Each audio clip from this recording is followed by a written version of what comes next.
अहिलेको सरकार 50 दिन पुग्नै लाग्यो छन्, तर न गरिबी न रोजगारी न दिन दया दुखीको लागि केही काम गरिएको छ।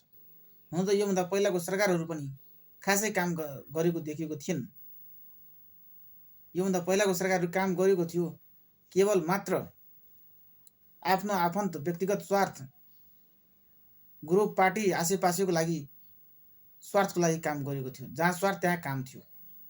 र अहिलेको सरकार बालेन सरकारलाई म के भन्न चाहन्छु भने, यदि देश समाज नागरिकलाई अगाडि बढाउनु छ भने, ट्र्याकमा ल्याउनु छ भने सुशासन अनुशासन सबभन्दा पहिला सुधार गर्नुपर्छन्, अनि मात्रै चरित्र सुधार हुन सक्छन्। अनि चरित्र सुशासन अनुशासन कायम हुँदैन भने कुनै पनि अगाडि बढ्न सक्दैन। र विभिन्न अङ्गसँग जोडिएको छ, विभिन्न निकायसँग र विभिन्न व्यक्तिसँग जोडिएको कार्यालयहरू छन्। तिनीहरू आफैमा चरित्र सुशासन अनुशासन कायम छैनन्, के जनताको काम गर्न सक्छन्। जस्तै अख्तियार द्रुत अनुसन्धान आयोग, अदालतहरू, जिल्लाका सिडिओ कार्यालय, जिल्ला प्रहरी कार्यालय, यिनीहरू आफैमा सुशासन अनुशासन सुधार छैनन्, चरित्रवान छैनन्।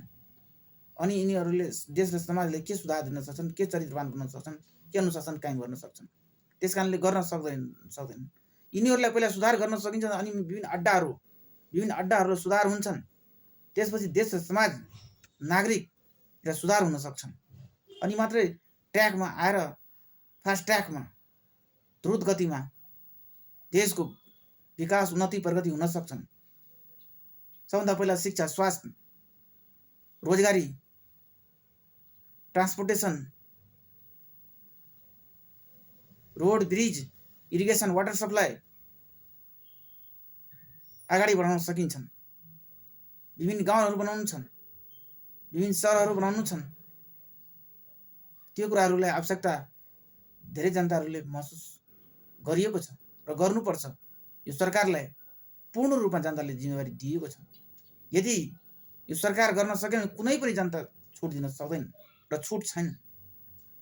यो सरकारको अब विभिन्न किसिमका तयार गर्नुपर्छन्। सहरहरूको कल्पना गर्नुपर्छ।